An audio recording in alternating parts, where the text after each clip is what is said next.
Episode की शुरुआत में हम चेन्यू को देखते हैं जो कि पियानो बजा रही थी, जिसे तोंगहाओ बड़े प्यार से देख रहा था और चेन्यू को प्रिटी कहते हुए उसकी तारीफ करता है। इतने में ही ताइचू वहाँ पर आ जाता है जो कि चेन्यू के लिए स्पेशली फ्लावर्स का एक बुके लेकर आया हुआ था और चेन्यू से मिलने पर उसे बोलता है कि वो यहाँ पर उसे कंपनी देने के लिए आया है ताकि वो बोर ना हो। जिसके बाद ताइचू को तोंगहाओ से पूछने पर लेबर स्कैम के बारे में पता चलता है, जिसकी वजह से तोंगहाओ इंडोनेशिया नहीं जा पाया था। और बातों ही बातों में चेन्यू ताइचू को पियानो गिफ्ट के लिए थैंक्स कहती है, लेकिन ताइचू बताता है कि ये पियानो उसे उसने गिफ्ट नहीं किया। इसलिए चेन्यू सोचने लग जाती है कि आखिर ये पियानो उसे किसने गिफ्ट किया होगा। फिर ताइचू अब यहाँ पर चेन्यू के साथ उसकी लेट मदर का फेवरेट म्यूजिक प्ले करता है, जिसे सुनकर तोंगहाओ उस रिदम के बारे में बताने लग जाता है और टेस्ट करने के लिए ताइचू दोबारा एक रिदम प्ले करता है और तोंगहाओ उसके बारे में भी बता देता है, जिससे हमें तोंगहाओ की म्यूजिकल सेंस के बारे में भी पता चलता है। इसके बाद मॉम जिनसी तोंगहाओ को सामान डिलीवर करने के लिए बोलती है, तो वो चेन्यू को भी साथ में चलने के लिए बोलता है क्योंकि उसे ताइचू के साथ में यहाँ पर देखकर जेलेसी हो रही थी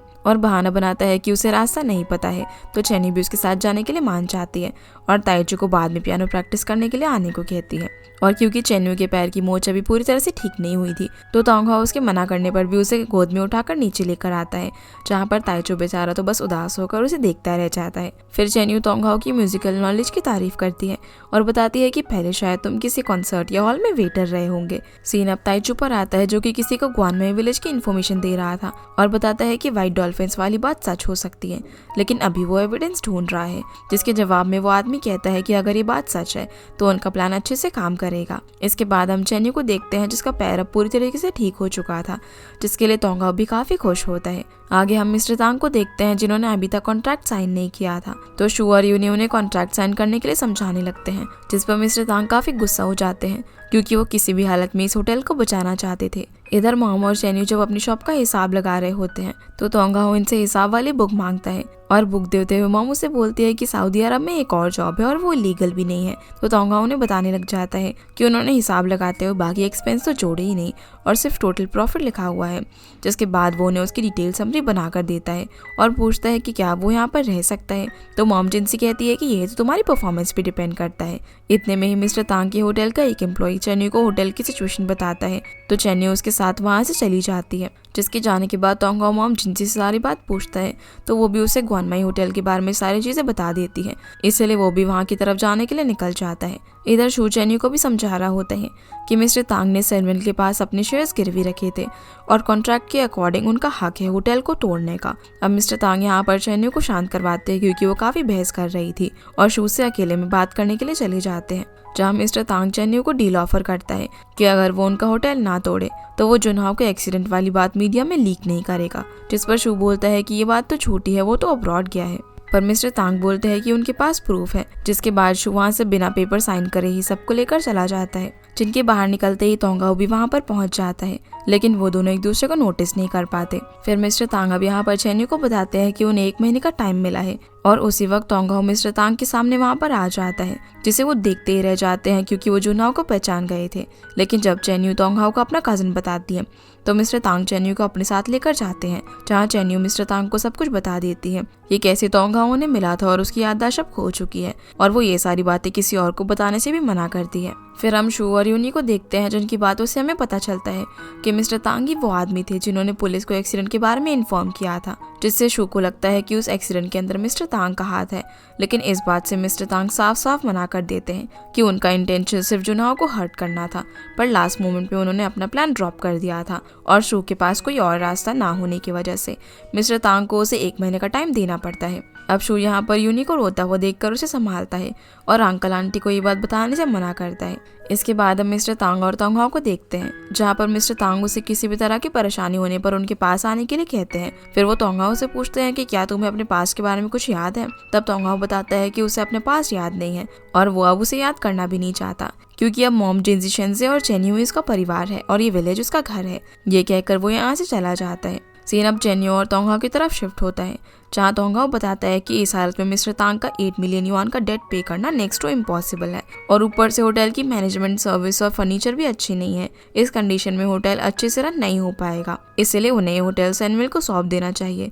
जो सुनकर चेन्यू उस पर काफी गुस्सा हो जाती है और बोलती है कि एक याददाश्त गुम हुआ आदमी क्या ही समझेगा उस होटल की वैल्यू क्या है हमारे लिए। जिस पर तोंगहाओ बोलता है कि उसकी सिर्फ मेमोरी लॉस हुई है, लेकिन वो होटल की सच्चाई तो देख ही सकता है ना और उसे टाल नहीं सकता। जो सुनकर चेन्नई उस पर और ज्यादा गुस्सा होकर वहाँ से चली जाती है। फिर शिनजे उसके पास आता है और उससे पूछता है कि क्या तुम्हारा झगड़ा हुआ है, तो वो हाँ बोलकर सोने के लिए चला जाता है। लेकिन वहाँ पर भी उसे नींद नहीं आ रही थी। तो शिनजे से पूछता है कि चेन्नई उस होटल को लेकर इतना फिक्र क्यों करती है। तब शिनजे बताता है कि चेन्नई की मॉम के मरने के बाद जब वो इस विलेज में अपने डैड के साथ आई थी, तब वो इसी होटल के अंदर रुकी थी और ये होटल उसका घर था जहाँ पर वो पली बड़ी है। फिर वो उसे और ज्यादा समझाने के लिए पूछता है कि अगर ताइचू चेन्नई को लेकर जाए तो तुम्हें कैसे लगेगा। जो सुनकर तोंगहाओ भी उस होटल के लिए चेन्नई की फीलिंग समझ जाता है। अब अगली सुबह शिनजे सभी लोगों को बताता है कि तोंगहाओ घर पर नहीं है। वो सुबह उठकर कहीं पर चला गया और उसे किसी ने भी नहीं देखा, जिस बात को मॉम जिन से इग्नोर कर देती है। सीन अब ग्वानमेई होटल की तरफ शिफ्ट होता है, जहाँ पर तोंगहाओ ने सभी स्टाफ मेंबर्स को सुबह जल्दी बुलाया था और होटल को बचाने के लिए उन्हें होटल में चेंजेस करने के लिए कहता है, जिसके लिए सभी अपने अपने काम में लग जाते हैं।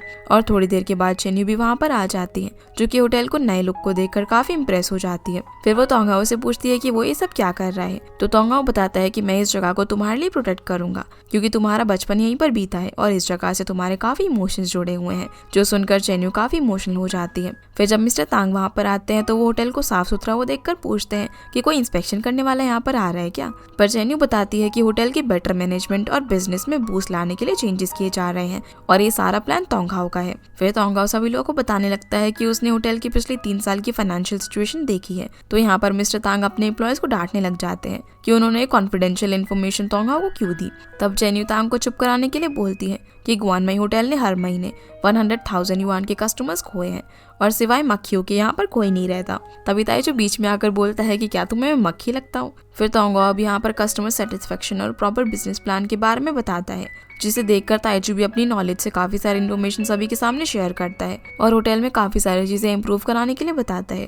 तोंगहाओ यहाँ पर सबसे पहले होटल का नाम ग्वानमेई होटल से ग्वानमेई इन चेंज करने को कहता है और इस होटल की जगह होम स्टे फैसिलिटी पर शिफ्ट होने के लिए कहता है, जिसे ताइचू भी एग्री करता है। फिर ताइचू यहाँ पर कुछ होटल्स के एग्जाम्पल देने लगता है, लेकिन तोंगहाओ बोलता है कि ये सब तो 5 स्टार होटल्स है और हमारे लिए सबसे बेस्ट एग्जाम्पल रहेगा वेस्ट मेडो, जिसकी इतनी ज्यादा नॉलेज देखकर सभी लोग काफी इंप्रेस हो जाते हैं। अब चेन्नई तोंगहाओ को साइड में लेकर जाकर उससे पूछने लग जाती है कि तुम्हें तो काफी कुछ पता है। तो तोंगहाओ बोलता है कि शायद पहले मैं किसी होटल मैनेजमेंट में काम करता हूँगा और कल रात के लिए चेन्नई उससे माफी भी मांगती है, जिस पर तोंगहाओ बोलता है कि वो इस होटल को उसके लिए बचा कर ही रहेगा। इसी बीच एक स्टाफ मेंबर ताइचू से पूछता है कि वो इतने टाइम से यहाँ पर है और उन लोगों की मदद भी कर रहा है। तो ताइचू बोलता है कि मैं इसीलिए हेल्प कर रहा हूँ क्योंकि ये जगह बेस्ट डिजर्व करती है। जिसके बाद मिस्टर तांग तोंगहाओ को ग्वानमेई होटल के अंदर एडवाइजर की जॉब ऑफर करते हैं, लेकिन मॉम जिनसी मना करते हुए कहती है कि तोंगहाओ उनका एम्प्लॉय है और जब तक वो हमारा कर्जा नहीं चुकाता हम उसे तुम्हें नहीं देंगे। तो मिस्टर तांग बोलते हैं कि तुम भला उसे कौन सा सैलरी देती हो, पर मैं उसे सैलरी दूंगा और दोनों यहाँ पर लड़ने लग जाते हैं। तो चेन्नई उनका झगड़ा यहाँ पर सॉल्व कराने के लिए बोलती है कि आप सैलरी डायरेक्ट मॉम को ही दे देना, जिस पर वो एग्री करते हैं। पर मॉम जिनसे यहाँ पर 1 मंथ की एडवांस सैलरी मांगती है, तो मिस्टर तांग कहते हैं कि वो 1 मंथ की सर्विस के बाद ही देंगे, जिस पर उनकी दोबारा से बहस शुरू हो जाती है और चेन्नई और तोंगहाओ इन दोनों को लड़ता हुआ छोड़कर यहाँ से चले जाते हैं। इसके बाद हम ताइचू और तोंगहाओ सबको अपना काम करते हुए देखते हैं। तब मिस्टर तांग बोलते हैं कि उन्हें एक सुंदर सी लड़की चाहिए रिसेप्शनिस्ट के लिए, जो सुनकर चेन्नई को लगता है कि मिस्टर तांग उसकी बात कर रहे हैं। पर इतने में ही वहाँ पर सुलिन आ जाती है, जो कि उसे ये पोस्ट देने के लिए मिस्टर तांग को थैंक्स बोलती है। फिर तोंगहाओ यहाँ पर चेन्नई को होटल का मार्केटिंग का इंचार्ज बना देता है और ग्वानमेई इनकी अच्छी फोटोज पोस्ट करने के लिए कहता है, जहाँ ताइचू उसे फोटोज लेने में हेल्प करता है और सभी अपने अपने काम में लग जाते हैं, जहाँ ये सभी लोग मिलकर होटल का पूरा लुक ही बदल देते हैं। इसके बाद हम चेन्नई और ताइचू को देखते हैं, जो कि ग्वानमेई विलेज के बाहर में बात कर रहे होते हैं, जहाँ पर चेन्नई बोलती है कि भले ये जगह थोड़ी सी बैकवर्ड है, लेकिन हम इस जगह से प्यार करते हैं। इस बीच ताइचू उसे व्हाइट डॉल्फिन्स वाली जगह पर ले जाने के लिए बोलता है, तो चेन्नई बोलती है कि वो उसे किसी और दिन लेकर जाएगी क्योंकि अभी होटल का काम बाकी है। सीन अब होटल में शिफ्ट होता है, जहाँ पर मिस्टर शेन शुअर यूनी से जुनाव के बारे में पूछ रहे होते हैं, लेकिन अभी तक उनके पास जुनाव की कोई भी खबर नहीं थी। तो मिस्टर शेन यहाँ पर रोते हुए कहते हैं कि तुम सब अपना दुख मुझसे नहीं छुपा सकते, मैं सब कुछ समझता हूँ, और शू को अपने पास बुलाकर उसे सॉरी कहते हैं। अब इससे पहले कि वो आगे उसे कुछ बोल पाते, उनकी तबीयत काफी ज्यादा बिगड़ने लग जाती है और जब तक यूनी डॉक्टर्स को बुलाती है तब तक काफी देर हो चुकी थी, क्योंकि मिस्टर शेन अभी इस दुनिया में नहीं रहे थे, जो देखकर सभी लोग काफी ज्यादा रोने लग जाते हैं और ये काफी इमोशनल सीन था। इसके बाद हम तोंगहाओ को देखते हैं, जो कि अचानक से काफी ज्यादा सैड फील करने लगता है, जहाँ चेन्नई की पूछने पर वो बताता है कि उसे ना अजीब सी बेचैनी जैसे हो रही है, जैसे कि वो किसी इंपॉर्टेंट चीज को खोने वाला हो। तो चेन्नई बोलती है कि शायद तुम्हें तुम्हारी पुरानी मेमोरीज से कुछ याद आ रहा होगा, या फिर हो सकता है कि तुम्हारी फैमिली तुम्हें याद कर रही हो। तो वो कहता है कि उसे तो ये भी नहीं पता कि उसकी फैमिली है भी या फिर नहीं, पर मेरे लिए तो अब तुम ही मेरी फैमिली हो, जिसकी ये बात सुनकर चेन्यू इमोशनल हो जाती है। फिर तोंगहाओ उसके शोल्डर पर अपना सर रख देता है और कहता है कि उसे इस वक्त उसके सपोर्ट की ज़रूरत है, और यहाँ पर दोनों काफ़ी क्यूट मोमेंट शेयर करते हैं। अगली सुबह हम ग्वानमाई इन को देखते हैं, जो कि अब होम स्टे बन चुका था, और वहाँ पर काफ़ी सारे कस्टमर्स भी आ जाते हैं, जिनके वेलकम के लिए मिस्टर तांग के साथ पूरा स्टाफ वहाँ पर मौजूद था, जहाँ तोंगहाओ टीम की टूर गाइड को वीआईपी पैकेज फ्री में देता है। सीन अब सैनविल कंपनी की तरफ आता है, जहाँ पर चेयरमैन की जगह पर कंपनी को हैंडल करने अब मिसेस शेनाई होती है, जिनके सामने मिस्टर जैंग जनरल मैनेजर के इलेक्शन के लिए कहते हैं, क्योंकि जुनाओ तो अपने डैड की फ्यूनरल पर भी नहीं आया था, तो उसे कोई उम्मीद नहीं थी कि अब जुनाओ अब्रॉड से वापस आने वाला है। और काफी बातचीत के बाद सभी लोग मिस्टर जैंग को जनरल मैनेजर के लिए इलेक्ट कर देते हैं, जहाँ पर मिसेस शेन जैंग को उनका भरोसा ना तोड़ने के लिए कहती है और डॉक्यूमेंट्स पर साइन कर देती है, क्योंकि उन्हें तो बिजनेस के बारे में ज्यादा नॉलेज नहीं थी। फिर सबके जाने के बाद वो शू को बताती है कि उन्होंने उसे इंटरिम चेयरमैन बना दिया है, ताकि वो मिस्टर जैंग के गलत इरादों को रोक सके। सीन अब शिफ्ट होता है, जहाँ पर तोंगहाओ सभी लोगों के साथ बैठकर प्रॉफिट को कैलकुलेट कर रहा था, जो कि 5200 युआन था, जिसे देखकर सभी लोग काफी खुश होते हैं, और इसका सारा क्रेडिट सूलिन अपनी खूबसूरती के साथ साथ तोंगहाओ और ताइचू को देती है। फिर सूलिन तोंगहाओ को वीचैट पर आज की डिटेल भेजती है, और क्योंकि तोंगहाओ ने उसे वीचैट पर ऐड कर लिया था, इसलिए चेन्यू उसे घूरने लग जाती है, जिससे उसकी जेलसी साफ साफ झलक रही थी। पर जब सूलिन ताइचू से उसकी आईडी मांगती है, तो वो उसे अपनी जीमेल आईडी बता देता है, जिससे सूलिन का चेहरा लटक जाता है। इसके बाद सभी लोग सेलिब्रेट करने के लिए साथ में डिनर करते हैं और काफी एंजॉय करते हैं। इसके बाद हम मिस्टर जैंग को देखते हैं, जो कि जनरल मैनेजर के ऑफिस में बैठे हुए थे, और वो ग्वानमाई प्रोजेक्ट को कल से शुरू करने का ऑर्डर देते हैं। तभी वहाँ पर डायरेक्टर लिन और शियो आ जाते हैं, जो कि मिस्टर जैंग को बताते हैं कि मिसेस शेन ने शू को इंटरिम चेयरमैन बना दिया है, जो सुनने के बाद वो शू से मिलने के लिए चाहता है, जहाँ वो शू को इंटरिम चेयरमैन बनने के लिए कांग्रेट्स करता है और उन्हें उनके डिसीजन में कोऑपरेट करने के लिए कहता है। जिस पर शू से कहता है कि तुम्हें जो चाहिए था वो तो तुम्हें मिल गया है ना। तो मिस्टर जैंग बोलते हैं कि तुम तो होशियार आदमी हो, वरना तुम भी बेवकूफों की तरह धोखा खा जाते। जहाँ शू को उसकी बात समझ नहीं आती, तो मिस्टर जैंग उसे समझाने लगते हैं कि शू के डैड कंपनी के पहले 3 शेयर होल्डर्स में से एक थे। भले ही उनके रिलेशन मिस्टर शेन से काफी अच्छे थे, पर इसके बावजूद उन्होंने अपने पूरे शेयर्स कभी भी किसी को नहीं दिए। और क्या तुम्हें इस बारे में कुछ अजीब नहीं लगता? जिस पर शू से यहाँ पर झूठे आरोप लगाने से मना करता है और कहता है कि मैं तुम्हारी तरह नहीं सोचता। फिर वो बताता है कि उन्होंने अपने शेयर्स वॉलंटरी ट्रांसफर किए थे और दोस्ती उनके लिए सबसे पहले मायने रखती थी, जिससे हम समझ पाते हैं कि मिस्टर जैंग सिर्फ शू को यहाँ पर भड़काने के लिए आए थे, ताकि वो उसे शेन फैमिली के खिलाफ कर सके। लेकिन ऐसा नहीं हो पाता, इसीलिए वो यहाँ से चला जाता है। इसके बाद हम मिस्टर तांग को देखते हैं, जो सोच रहे होते हैं कि वो शू को बता दे कि जुनाओ यहाँ पर है उनके विलेज में, पर फिर वो अपने होटल के बारे में सोचकर ऐसा नहीं करते। अगले दिन हम ग्वानमाई होटल को देखते हैं, जहाँ पर मिस्टर जैंग पैसों से भरे हुए सूटकेस होटल को डिमोलिश करने के लिए वहाँ पर लेकर आते हैं और सभी लोगों को लालच देकर ये जगह खाली करने के लिए बोलते हैं, ताकि वो यहाँ पर अपना प्रोजेक्ट शुरू कर सके। जो चीज मिस्टर तांग शू को फोन करके बता देते हैं, तो शू कहता है कि वो जल्दी ही वहाँ पर आ रहा है। इधर मिस्टर जैंग सभी लोगों को लालच देने लग जाते हैं कि उन्होंने कंपनसेशन की अमाउंट 3 गुना कर दिया है, और कॉन्ट्रैक्ट साइन करने के बाद वो लोग पैसा लेकर जा सकते हैं। जो सारी चीजें शेन से फोन करके चेन्यू को बताता है। फिर मिस्टर जैंग लोगों को और मैनिपुलेट करने लग जाते हैं और बोलते हैं कि जो पेपर्स पे आज साइन करेगा उसे सैनविल की तरफ से प्रॉपर्टी पे डिस्काउंट भी मिलेगा, जो सुनकर मिस्टर ली और बाकी के विलेजेस भी साइन करने के लिए मान जाते हैं। दूसरी तरफ हम ताइचू, तोंगहाओ और चेन्यू को देखते हैं, जो कि होटल को बचाने के लिए व्हाइट डॉल्फिन्स के बारे में कुछ पता कर रहे होते हैं। फिर वो डेविल फॉरेस्ट की तरफ जाते हैं व्हाइट डॉल्फिन के होने का एविडेंस ढूंढने के लिए। और इधर मिस्टर तांग सभी लोगों को अपने पूर्वजों की जमीन ना छोड़ने के लिए कहते हैं, लेकिन इतने पैसों के आगे कोई भी उनकी बात नहीं सुनता। इसीलिए अब मिस्टर जैंग होटल को तोड़ने का ऑर्डर दे देते हैं, जिसे देखकर मिस्टर तांग उस मशीन के आगे खड़े हो जाते हैं, जिस कारण से मशीन को रुकना पड़ जाता है।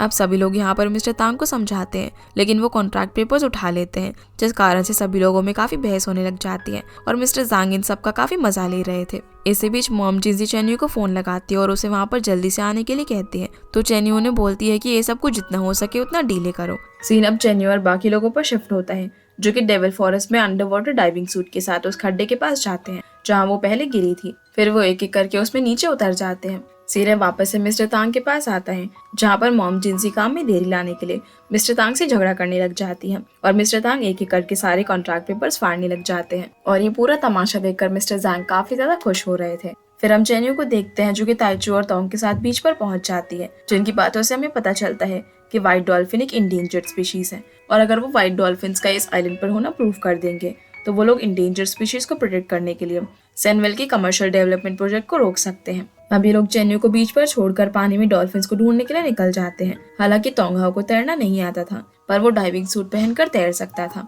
इधर मिस्टर तांग और जिंसी जब लड़ रहे होते हैं, तब लड़ते लड़ते बेचारे काफी थक जाते हैं पर इतने में ही सारे विलेजर्स मिस्टर तांग के ऊपर सड़े हुए सब्जियां वगैरह सब फेंकने लग जाते हैं और तभी मिस्टर शू वहाँ पर यूनी के साथ आ जाते हैं, जो कि मिस्टर जैंग को ये सब रोकने के लिए कहते हैं और बताता है कि उसने मिस्टर तांग को 1 महीने का टाइम दिया हुआ है, इससे पहले वो लोग ये सब नहीं कर सकते।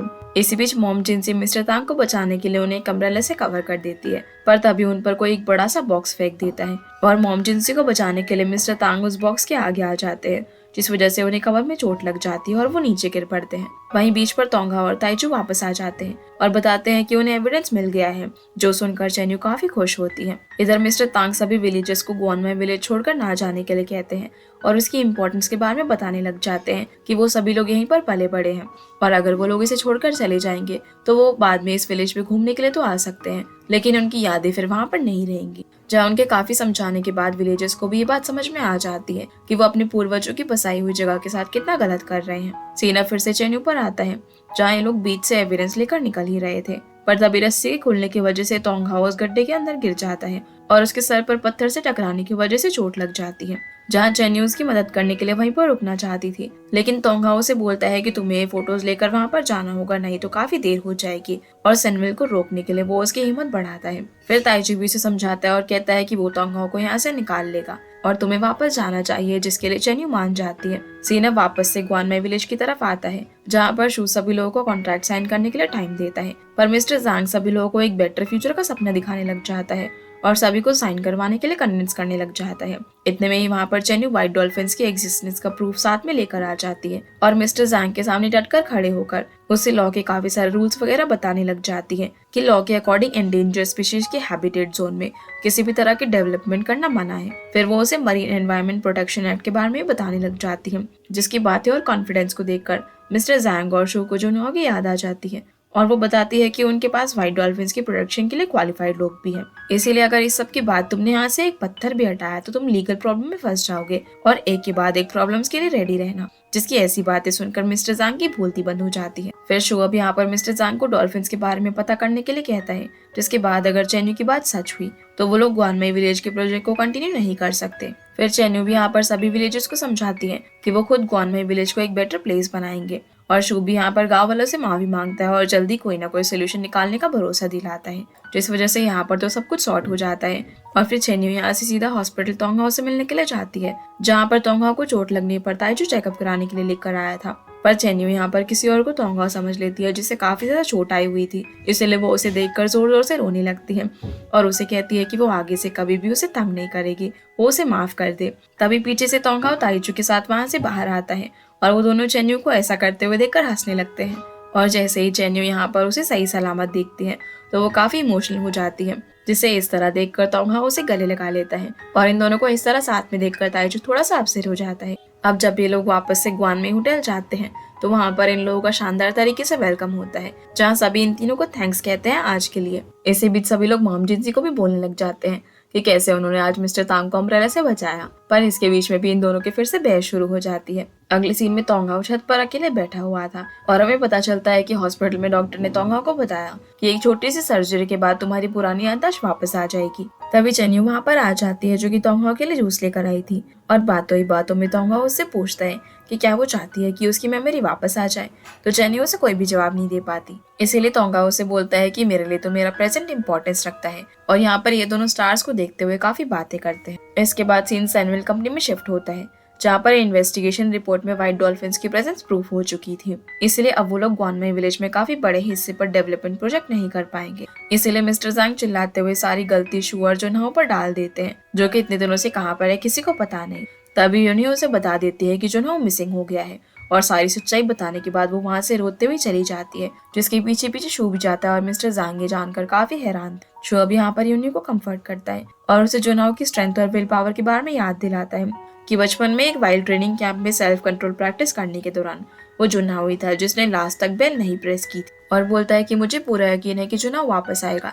ये सब कहकर वो उसे हिम्मत रखने के लिए बोलते हैं। इसके बाद हम गुआनमाई होटल को देखते हैं, जहाँ पर तोंगहाओ सभी को होमस्टे को बेस्ट बनाने की टिप्स देता है और कस्टमर्स को उनकी उम्मीद से ज्यादा देने को कहता है। दूसरी तरफ चेन्यू तोंगहाओ के लिए सूप बना रही होती है, लेकिन वो सब कुछ गड़बड़ कर देती है और शेफ के समझाने पर भी खुद सूप बनाना चाहती थी, जिस बीच उसकी उंगली कट भी जाती है। फिर सूप बनाने के बाद जब वो उसे तोंगहाओ को देती है तो तोंगहाओ उसकी उंगली को देखकर उसे अगली बार ध्यान से काम करने को कहता है। फिर जैसे वो सूप पीता है तो हम उसके एक्सप्रेशन से समझ पाते हैं कि वो सूप कैसा बना होगा, पर वो कहता है कि ये बहुत ही अच्छा बना है। जिस बीच चेन्यू भी उसे टेस्ट करती है, पर इससे पहले कि वो कुछ बोल पाती तोंगहाओ सारा सूप पी जाता है और एक बार और पीने के लिए मांगता है। तो शेफ उसे देते हुए कहता है कि वो इसे फेंकने जा रहा था और तुम ये पूरा रख लो, जो देखने में काफी फनी था। चेन्यू भी यहाँ पर उसे सूप पीने से मना करती है, लेकिन तोंगहाओ बोलता है कि ये तुमने बनाया है तो मैं इसे पूरा पीऊंगा। फिर वो होटल की पब्लिसिटी के लिए एक फोटोग्राफी शो की अरेंजमेंट ऑर्गेनाइज करवाने के लिए कहता है और काफी ट्रैवलर्स की लिस्ट भी देता है जो कि उनकी पब्लिसिटी में हेल्प कर सकते हैं।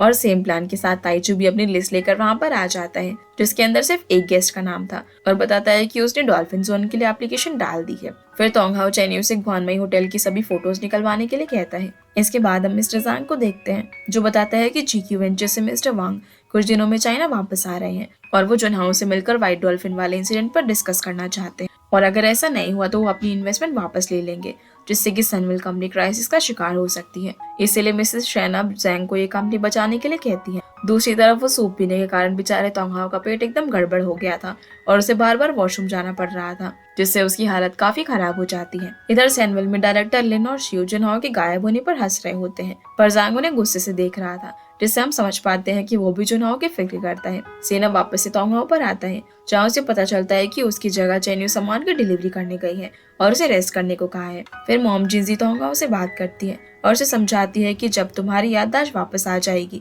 तो तुम वापस चले जाना, जिस पर तोंगहाओ बोलता है कि वो उन्हें छोड़कर कहीं नहीं जाना चाहता और वही लोग अब उसकी फैमिली है, उसके लिए प्रेजेंट मैटर करता है। जिस पर मॉम बोलती है कि हो सकता है कि पिछली मेमोरी में तुम्हारी कोई वाइफ हो और कभी अगर तुम्हें पास्ट याद आ जाए तो तुम रिग्रेट करो, इसीलिए तुम इस तरह चेन्यू की लाइफ बर्बाद तो नहीं करना चाहोगी ना। जो सुनकर तोंगहाओ सोच में पड़ जाता है और इसी के साथ ये एपिसोड यहीं पर खत्म हो जाता है। तो गाइस, ये थी आज के वीडियो एंड आई होप आप लोग को ये वीडियो पसंद आई होगी, तो इस वीडियो को लाइक कर चैनल को सब्सक्राइब जरूर कीजिएगा। आपसे फिर मिलते हैं अगले एपिसोड में, तब तक के लिए गुड बाय।